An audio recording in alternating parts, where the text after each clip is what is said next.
Central Bank of Nigeria and the private sector form committee against coronavirus pandemic. COVID-19 Manufacturers Association of Nigeria seek forest assistance for manufacturing, and film industry loses millions as cinemas shut down. Plus, Japan stocks gain 3%, just as Dow sees largest three-day surge in almost 90 years. This is Business Express reaching you from the network service of the Nigerian Television Authority. I am Amina Nujaim. Glad to have you join us on the program today.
President Muhammadu Buhari has directed the immediate release of 10 billion naira to Lagos State government to increase capacity and contain the coronavirus outbreak. Statements from the president's official Twitter account directed that 5 billion naira be released to the Nigerian Center for Disease Control, a special intervention fund to equip, expand and provide personnel for its laboratories across the country. And similarly, the Central Bank of Nigeria, in collaboration with the Bankers Committee and the private sector, has announced the formation of the Nigerian Private Sector Coalition against COVID-19. The coalition is created to urgently combat the unfolding COVID-19 crisis in Nigeria. Already, the coalition has set up 4 major groups comprising of steering, funding, operational and technical committee to oversee the leadership, funding, project management and data collection for the group. Rate at which the virus is spreading is unprecedented, and it appears we are fighting our most lethal adversary to date. So far, the federal government of Nigeria has made strides in the fight, but it is clear that the private sector needs to step in and support efforts already being made. The objectives of the coalition are: 1. Mobilize private sector thought leadership. 2. Mobilize private sector resources. 3. Increase general public awareness and education and buy-in. 4. Provide direct support to private and public health care's ability to respond to the crisis. And 5. Support federal government's effort. This steering committee will be chaired by the Secretary to the Government of the Federation, Boss Mustafa, who currently chairs the Federal Government Committee on COVID-19. The novel coronavirus represents a global pandemic with the likes that has never been seen for centuries. This has put enormous pressures on the healthcare system and the economy alike. Now, to shed more light on investment opportunities in the healthcare system in Nigeria as the world continues to address the health challenges caused by coronavirus, via Skype is business and energy expert Dr. Olajide Adebola. Welcome to Business Express today. Amina, good afternoon. Thank you for having me on Business Express this afternoon. Right. Now, the issue on ground. Before now, nobody foresaw a situation like this. The health system is overstretched. And when going into 2020, there was a lot of prospects of growing the economy. Now, with the healthcare being overstretched, on a shaky foundation, fears of recession. What are your thoughts for the healthcare system? Well, our national healthcare system, by the 2016 National Health Policy, says it's weak, just like every other healthcare system in the developing country. But Nigeria, in terms of epidemic, has been able to put up a national response that will address issues of epidemics and pandemic through a national health action plan for health security in 2018. So there is no doubt that health systems globally are under pressures to deliver care. Our health system at the moment is responding based on available resources that are available, and I must commend the coordination from the public and the private sector. At a moment like this, the healthcare system needs have always been there. There are a lot of gaps in basic care that needs to be bridged, but focus now will be to address and curb the spread of the COVID-19 in Nigeria. Sir, with you say the health system are struggling and it's a bit overstretched at the moment.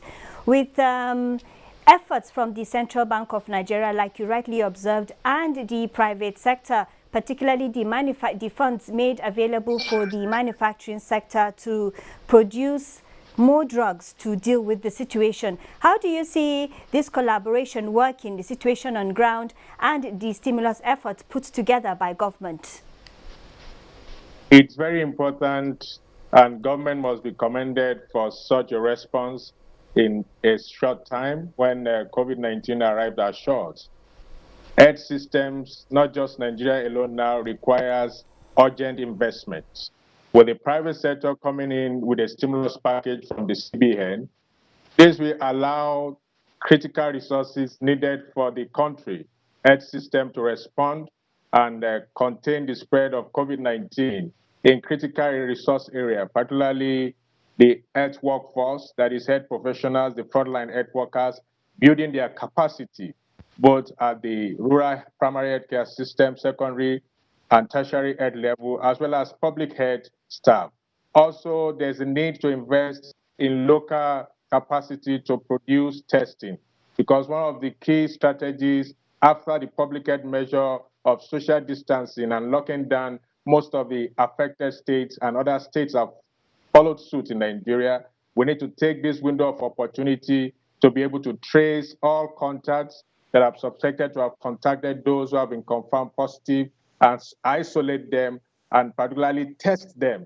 So with areas such as local capacity to produce testing kits and, if possible, personal protective equipment for our health workforce, these are key areas where this stimulus package will be very helpful in the health sector, as well as producing medicines that are needed for the use and treatment of confirmed cases or those who are infected with SARS-CoV-2 virus.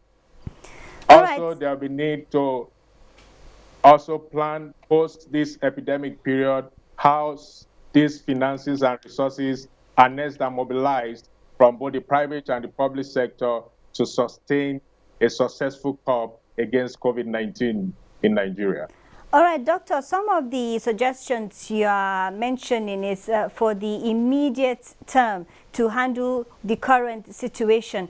Now, if funds are being pumped into the pharmaceutical sector to handle the situation, in the long run, do you see things like research and development, training and retraining, and meeting up with current trends being part of this stimulus plan in the long run? As a matter of fact, I don't have the exact amount of funds that have been put together to contain the spread, as well as mitigate against SARS-CoV-2 in Nigeria at the moment. But it will require a lot of financial resources, and research is key. Now, research and development goes hand in hand. Also, the NAFDAC DG recently announced some opportunities for our researchers to participate on ongoing research and clinical trials. So they must go hand in hand for development in order to enhance and strengthen our national response and coordination to any re-emergence of COVID-19 or any other epidemics in the nearest future or later years. So we need both research and development to start taking place at the national level, and some chunk of that funds from the private sector to actually go into research, development, as well as capacity building. We require enormous human capital at this time to be at the front line, from the local government to the state government, as well as our national health facilities. Okay, now one of the fallouts of this medical crisis is Nigeria, looking at the budget, is thinking of reducing the budget to by 1.5 trillion naira. That's about $4.90 billion. Now, looking forward, and also considering that the uncertainties in the oil prices, how do you see this shaping out eventually? Well, just like we are learning from other countries, national response to COVID-19 issue must be seen as just not a threat to our national security, but like a situation that the country was already in a war situation. So it's beyond a threat now. It's already affecting us in 9 states, with about 65 cases infected already, as published by the NCDC. So therefore, we must take the issue of this epidemic as a national high priority. As a matter of fact, it must be, the health sector must be the focus of government now. And every well-meaning Nigerians must come to support everyone in front line, both the leadership at the governance level, at the private sector level, to ensure that the needed resources are mobilized from the international community as well as the national community. At the national level, and in most countries, there are two sides of a coin to health financing in times like this. We have the universal health coverage. We also have the health security, which I made mention a little in my introductory statement. I will focus a bit more because quite a lot of work is ongoing in implementing our national social health insurance and ensuring that it is mandatory for every citizen in Nigeria at the legislative level. But in terms of our national health security, obviously there are gaps in funding, because as of December 2018, we required about 134 billion naira to be able to finance the 4-year National Action Plan on Health Security. And with all the uncertainties around the global economies that are strong are crashing, health systems that have global health index, health security index as high as 83.5, like America, are already overwhelmed and sourcing human health workforce from other countries. We will realize now that we need to make health a priority, and locally we need to also look at, if possible, having some emergency legislation that will enable us tap into some pooled funds. That is, so that we can have what we call like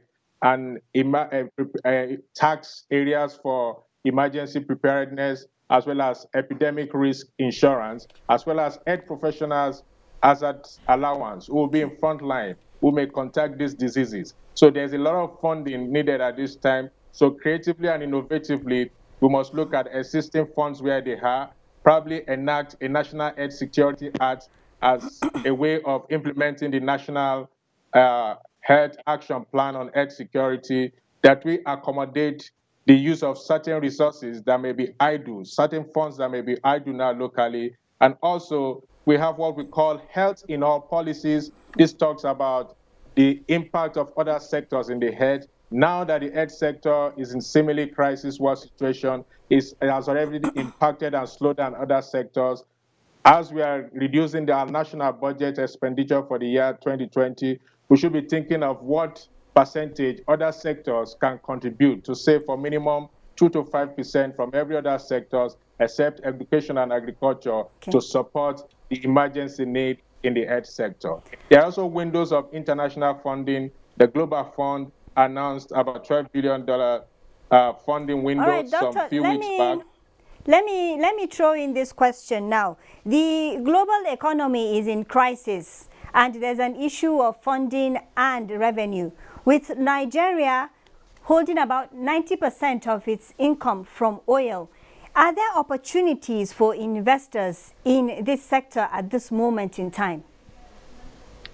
Actually, there are opportunities for investment in the health sector. If we may take a cue from the 2008 global recession, what President Obama did in America was to use the health sector stimulus then to revive the economy and grow jobs. In the health sector, it employs all cadres of workforce. So as we begin to expand and invest in infrastructures in terms of bringing up isolation centers, equipping to have more patients by hospital bed. Currently, as of 2014, we are around about five hospital beds to 10,000 patients, and we have less than a ICU bed, less than 100 averagely. If people in the public does not adhere to government public measure, and we go into the phase of community spreading, which all of us are very concerned about at the moment in the health sector now, we might be needing more resources. But investment is not a waste because it builds the in-country capacity to respond and improves and strengthens us from our current status of more prepared to most prepared for both pandemic and as well as epidemic preparedness in the near future. If you remember, the first incidence of coronavirus was 2002 in China, and this is 2020, almost 18 years after. It has come more intrusive, destructive, and very later. And so therefore, any investment by the private sector and the public sector in the healthcare system now will help to further strengthen our national health system to provide basic access to care as well as reduce the burden of its effect on our socio-economic activity. All right, Dr. Olajide Adebola, thank you so much for your time and for sharing your thoughts with us on Business Express. It was a pleasure having you on. In the meantime, the dollar is on track for its biggest weekly fall in more than a decade on Friday. A series of stimulus steps around the globe include a $2.2 trillion US package, calmed panic over a global recession following the coronavirus outbreak. Let's see how the naira is exchanging for other international currencies.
In the meantime, the Central Bank of Nigeria, CBN, has suspended sales of foreign exchange to bureau de change operators until the COVID-19 pestilence is over.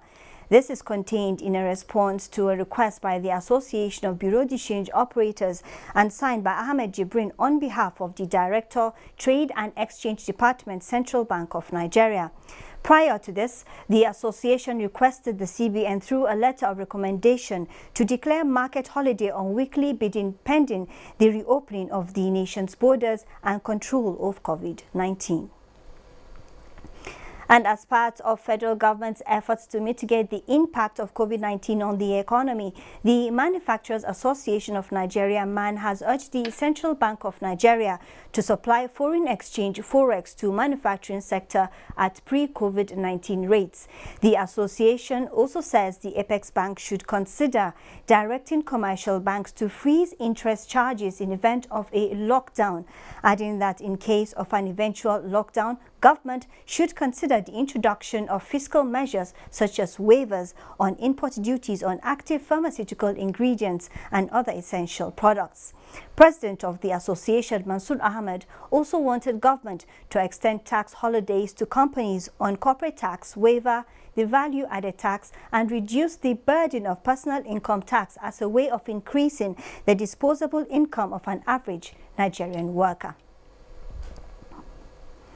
And seriously overwhelmed by the negative effect of COVID-19 on the travel industry and its value chain, the National Association of Nigerian Travel Association, NANTA, has appealed to the federal government and the Central Bank of Nigeria for a bailout through interest-free loans to help cushion the unprecedented business stress suffered by its members across the country. President of NANTA, Bankole Bernard, says the coronavirus pandemic has put its members in a tight corner as every aspect of the travel business is gradually shutting down, with travel agents at the receiving end with nowhere to turn to. Business Express returns after this timeout.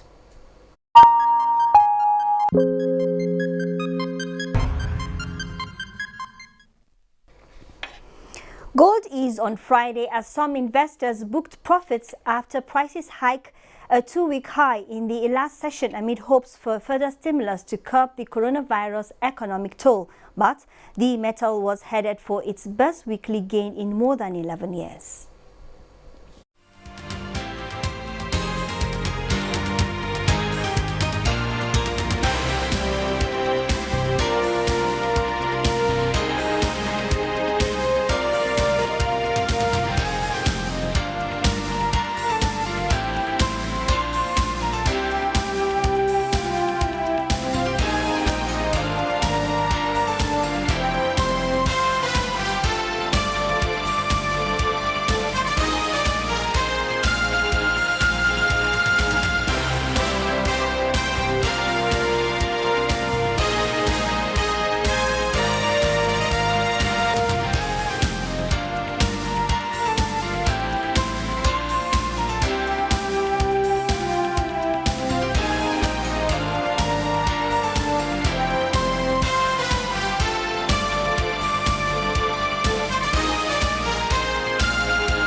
And from the equities market comes the news that the all-share index closed the last day of trading in the week 27th of March 2020 bullish. The all-share index appreciated by 0.48% to close at 21,861.78 basis points, with market capitalization at 11.3 trillion naira.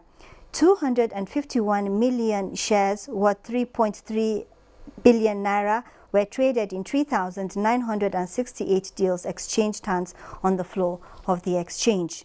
The most active stocks to boost market turnover were Guarantee Trust Bank, Zenith and FBN Holdings. CAP PLC, Zenith Bank, Guarantee Bank topped the gainers chart, while Nigerian Breweries, C&I Leasing and Africa Prudential PLC led the decliners. On the global scene comes the news that Japan stocks gain about 3% as Dow sees a largest three-day surge in almost 90 years. Over to Bosede Abel for details of that. U.S. stock futures pointed lower Friday 27th March, following a sharp rally sparked by increasing expectations of massive fiscal stimulus, while investors shook off grim unemployment data. Dow Jones Industrial Average futures implied an opening drop of about 500 points. Futures on the S&P 500 and Nasdaq Composite also pointed to declines at the open. Stocks in Asia were mixed, as uncertainty over the economic impact of the coronavirus outbreak continues to weigh on investor sentiment. Nikkei advanced 3.88% by the close at 19,389.43, while Shanghai Composite rose 0.26% to 2,772.2. Hang Seng Index also topped 0.56%. European stocks also fell. DAX dropped 2.02%, FTSE 104.01%, and CAC 40 3.25%. Africa's stocks were not left out as they received their own fair share of the losses. South Africa's JSE Africa Top 40, Namibia's overall index, and Ghana's GSE Composite were negative, while Nairobi's all-share and Tunisia's Tunidex appreciated. This is the point where we end this edition of Business Express. We value your feedback, so keep the comments, observations, and suggestions coming. All previous episodes are available on YouTube on NTA's channel. You can also communicate with us on Twitter, and the handle is NTA News Now. Don't forget the hashtag BizExp. Always remember the health tips that helps in reducing the spread and transmission of coronavirus, such as adherence to social distancing measures, use of hand sanitizers, and frequent hand washing with soap and water.